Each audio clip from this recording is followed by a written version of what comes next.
പ്രധാനമായും CPM മുൻ ജില്ലാ കമ്മിറ്റി അംഗം മനു തോമസിനെതിരെ ഭീഷണിയുമായി ആകാശ് തില്ലങ്കേരി എന്നുള്ളതാണ്. പാർട്ടിക്കെതിരെ എന്തും പറയാമെന്ന് കരുതേണ്ട, അക്കാര്യം ബോധ്യപ്പെടുത്താൻ അധികം സമയം വേണ്ട, കൂടെയുള്ള ബിസിനസ്സുകാർക്കും മാധ്യമങ്ങൾക്കും സംരക്ഷിക്കാൻ കഴിഞ്ഞെന്ന് വരില്ലെന്നും ഫേസ്ബുക്കിലൂടെ ഭീഷണി. ഇതിനിടെ FBയിൽ മനു തോമസ് ഇതിന് മറുപടി നൽകി. രാഷ്ട്രീയ കൊലപാതകങ്ങളെ വിമർശിച്ച CPIM മുൻ ജില്ലാ കമ്മിറ്റി അംഗം ഒഞ്ചിയത്തും എടയന്നൂരും നടന്നത് വിപ്ലവമായിരുന്നില്ല, വൈകൃതമായിരുന്നുവെന്ന് വിമർശിച്ചു.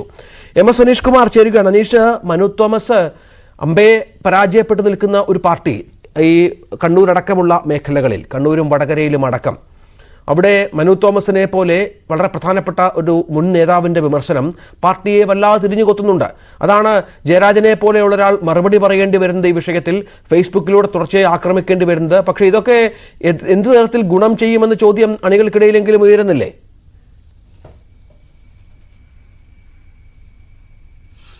തീർച്ചയായും കണ്ണൂർ രാഷ്ട്രീയത്തിലെ ഉൾപാർട്ടി രാഷ്ട്രീയത്തെ വളരെ കലുഷിതമാക്കിക്കൊണ്ടാണ് മനു തോമസും ഒപ്പം പാർട്ടി നേതാവ് P ജയരാജനുമായുള്ള പോസ്റ്റുകൾ വരുന്നത്. ഇതിനിടയിലാണ് ഇപ്പോൾ ആകാശ് തില്ലങ്കേരി മറ്റൊരു മറുകുറിപ്പ്, ഒരു പോസ്റ്റിന് കമന്റായി എന്തും വിളിച്ചു പറയാൻ പറ്റില്ലെന്ന് ബോധ്യപ്പെടാൻ അധിക സമയം വേണ്ട, കൂടെയുള്ളവർക്കും മാധ്യമങ്ങൾക്കും സംരക്ഷിക്കാൻ കഴിയില്ല എന്നടക്കമുള്ള കാര്യങ്ങൾ പറഞ്ഞ് പോസ്റ്റ് ഇട്ടിരിക്കുന്നത്. എന്തായാലും ഈ പോസ്റ്റിൽ ഇട്ടിരിക്കുന്ന കമന്റ് വാർത്തയോടുകൂടി ആകാശ് തില്ലങ്കേരി തന്നെ ഈ പോസ്റ്റ് മാറ്റുകയും ചെയ്തിട്ടുണ്ട്, ഡിലീറ്റ് ചെയ്യുകയും ചെയ്തിട്ടുണ്ട്. നേരത്തെ പാർട്ടിയെ കുത്തിവലിക്കാൻ മാധ്യമങ്ങളിലൂടെ അവസരമൊരുക്കിയത് P ജയരാജനാണ് എന്നാണ് മനു തോമസ് പോസ്റ്റ് ഇട്ടിരുന്നത്. ക്വാറി മുതലാളിക്ക് വേണ്ടി മലയോരത്ത് പാർട്ടി ഏരിയ സെക്രട്ടറിയെ സൃഷ്ടിച്ചു, പാർട്ടിയിൽ പുതിയ ഗ്രൂപ്പ് ഉണ്ടാക്കാൻ ജയരാജൻ ശ്രമിച്ചു എന്നീ ആരോപണങ്ങളൊക്കെ ഫേസ്ബുക്കിൽ കൂടി മനു തോമസ് ഉന്നയിച്ചു.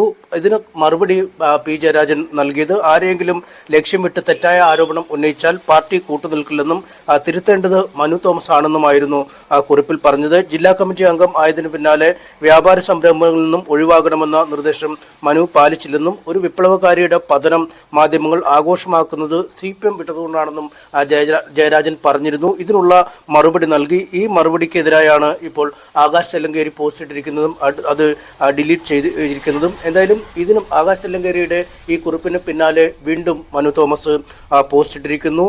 ഈ P ജയരാജനെ അദ്ദേഹത്തിൻ്റെ തന്നെ എനിക്കെതിരായ തെറ്റിദ്ധാരണാജനകമായ FB പോസ്റ്റ് ആധാരമാക്കി ഒരു സംവാദത്തിന് ക്ഷണിച്ചപ്പോൾ കൊലവിളി ഭീഷണിയുമായി വന്നത് സ്വർണം പൊട്ടിക്കൽ മാഫിയ സംഘത്തിന്റെ തലവന്മാരാണെന്നത് ആശ്ചര്യപ്പെടുത്തുന്നില്ല എന്ന് ആരംഭിക്കുന്ന കുറിപ്പാണ് ഇട്ടിരിക്കുന്നത്. ഇതിലാണ് പറയുന്നത്, ഒഞ്ചിയും എടയന്നൂരും ഉൾപ്പെടെ നടന്നത് വിപ്ലവമായിരുന്നില്ല, വൈകൃതമായിരുന്നു എന്ന ഒരു വെളിപ്പെടുത്തൽ നടത്തുന്നത്.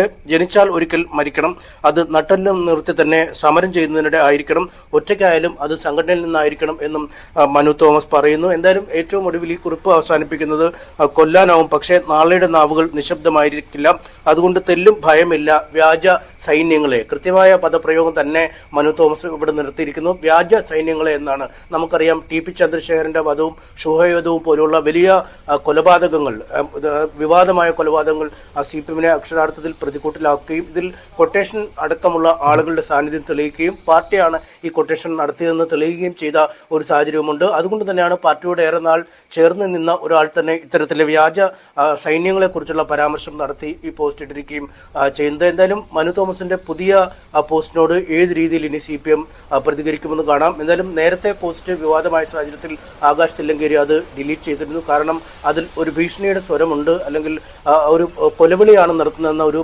ആരോപണം, അത്തരമൊരു പരാമർശം തന്നെയാണ് മനു തോമസിന്റെ ഭാഗത്തുനിന്നും ഉണ്ടാവുകയും ചെയ്ത്. എന്തായാലും അങ്ങേയറ്റം പാർട്ടിക്കുള്ളിലെ ഈ രാഷ്ട്രീയം കലുഷിതമായി നിൽക്കുന്ന ഒരു സാഹചര്യം തന്നെയാണ് ഇപ്പോൾ കണ്ണൂരിൽ ഉടലെടുത്തിരിക്കുന്നത്. രഞ്ജിത്ത്.